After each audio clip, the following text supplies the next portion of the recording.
Well, welcome everybody. It is so nice to see your face. Folks at home, you will not be able to see our face, but guess what? These are great faces right here. We are lighting the candle, a world that works, and this is going on episode, 47, 48 of all the ones that we've recorded so far. We get together each week to start a conversation and move it out to you, our podcast listening audience, so that you maybe can pick up a nugget here and there, or start your own conversations with other people. Maybe you'll hear something today that will speak empowerment to you, or encouragement, or enlightenment, or any of those E words that we are so fond of using. And the reason that we're here is because for many of us, there's been a period of time where the world hasn't seemed to work all that well. And we realize that in order for the world to work, it comes down to each of us, what we share with each other, what we talk about, and the content of our conversations. To that end, we're going to dialogue on something a little bit different today. So we've been looking at words, and today I'd like to toss out for your approval, fellow podcasters, before you introduce yourself and maybe say a few words about this. What does the word integrity, or the words integrity and life, mean to you? And we'll start with whoever or with whomever is called to go next.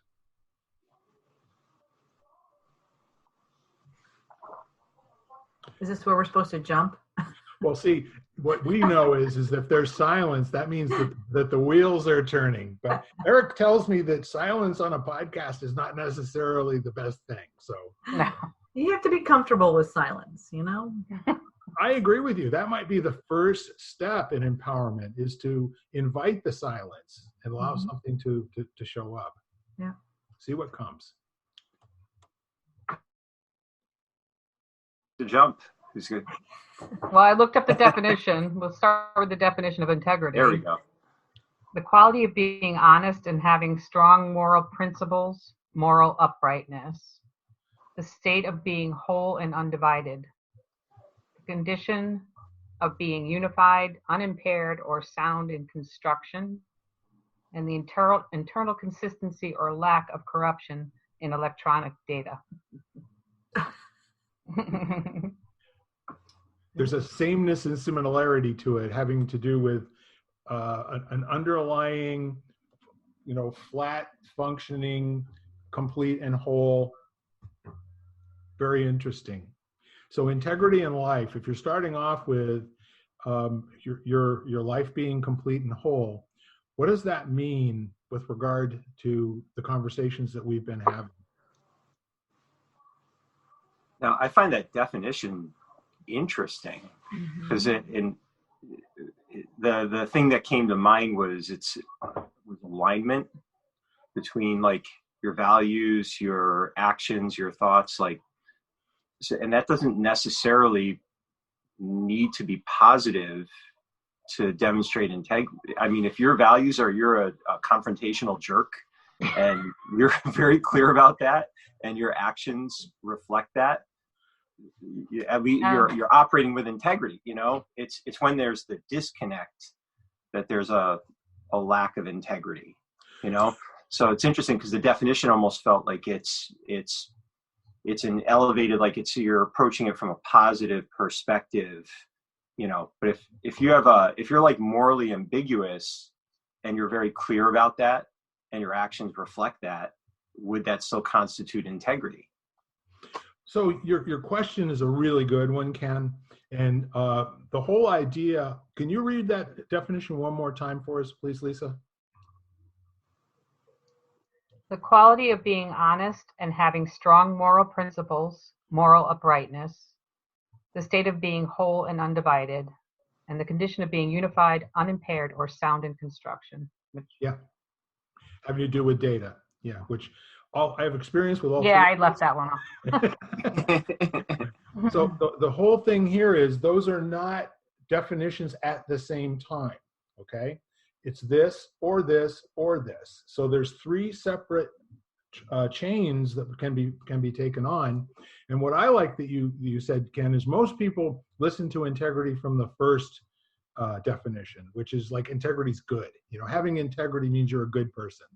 But I'm with you. If you live in a world where you're happy and satisfied with there are people who live in isolation on a mountaintop in a cabin that they never see anybody, and that's perfect for them. Mm-hmm.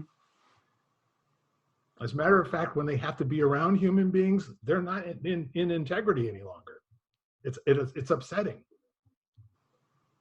Yeah. So now let's expand a little bit more. If you were going to talk about integrity in your own life, what would that look like? What kinds of sentences are coming to mind when you're considering integrity in your own life?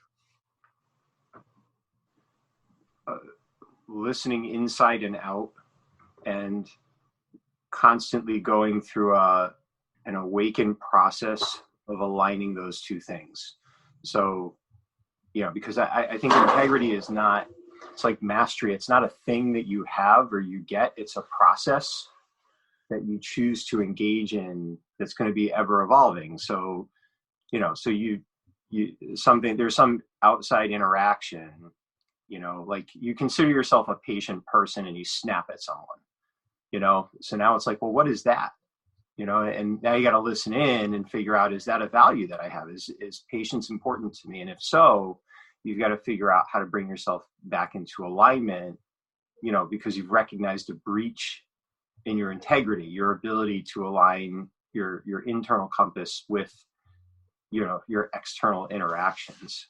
So, and to me, that's like, it's messy. Like, I don't think anyone has integrity all the time. How could you, we're afflicted because sometimes we suck at being human, right? Mostly. Yeah. And see, that's the whole point, Ken, is that whole idea of being complete and whole, like a balloon. It's either all there or it isn't, right? You put a pin into a balloon, it's not a balloon any longer. And so the whole idea of integrity, which sort of seems like, what do you call that? Equilibrium and balance and all that sort of thing. It is easily disruptible unless you have a path to integrity in your way of being. So in your own life, when you feel that things are disrupted and you're noticing that there are things that you're not really all that happy, that you're thinking or that are coming into your world, do you have a method for going back to that equilibrium and that peace?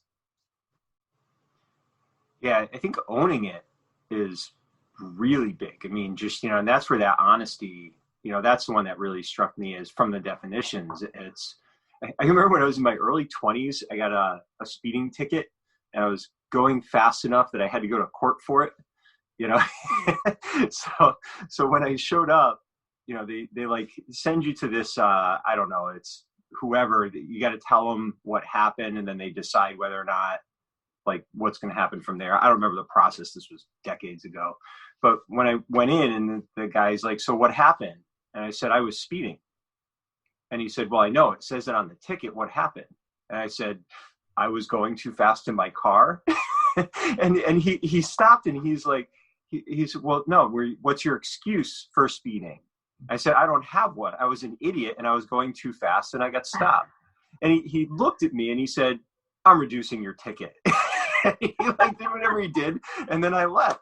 And it was just, I just owned it, and in my head, I never even thought about it. It was the first time I've ever gotten a speeding ticket, so I didn't know that people made up stories. And so I was just being honest, and it was funny, it was just interesting. And, when do we, if you look at our world right now, when do people get really, really frustrated? When someone doesn't own something they did, they deflect, they assign blame somewhere else, they try to worm their way out of it, whereas if they just say, yeah, I screwed up, and I'm willing to pay the price and move on to regain my integrity, I think people would be a lot more receptive to that. Yeah, traffic court is a lot like asking a 5-year-old what the cupcake wrappers on the floor are all about. Must have been the dog. I don't know. Yeah. I couldn't have because. Lisa? I was thinking, well, your integrity, I think it's almost challenged every day. Like you said, the people that live on a mountaintop with no outside influence and somebody comes in and your whole being is surprised by that sight, so you don't know what to do with it. Where is your integrity, or what's your your core belief that you can stand on and nobody can shake you from, which is kind of like the only thing which is hard to even build for yourself. But I just think every day there's something that comes into, I think my integrity was questioned. I hurt my neck, and I swear my doctor was testing my integrity of even being honest,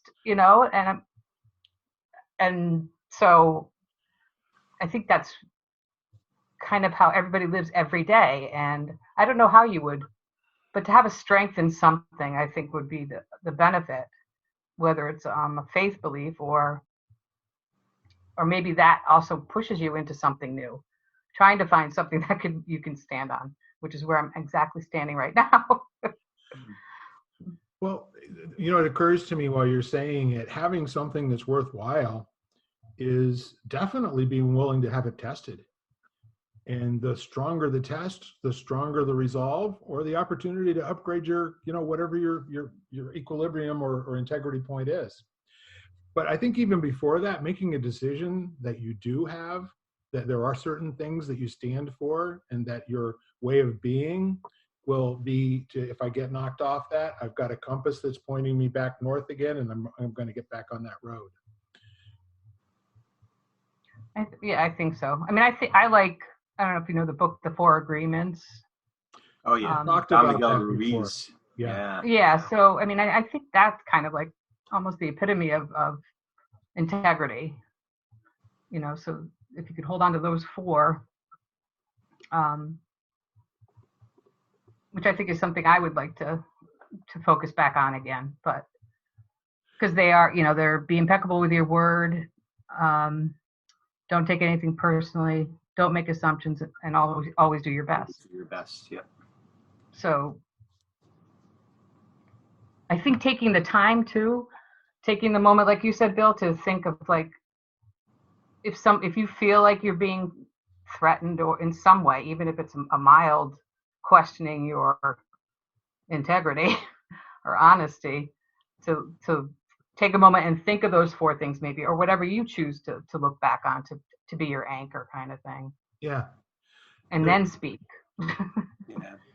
Yeah. We talked about being impeccable with your word a lot, because there's so much value in that from the standpoint of not only when you think someone is listening, but when you don't think someone's listening, and how do you speak, and even how you talk to yourself, and you hear it in the workplace a lot, the gossip, how many times does someone get caught in a recording, or whatever, saying things that, they probably shouldn't have said. You've been listening to Lighting the Candle, a World That Works, part of the Exvadio Podcast Network.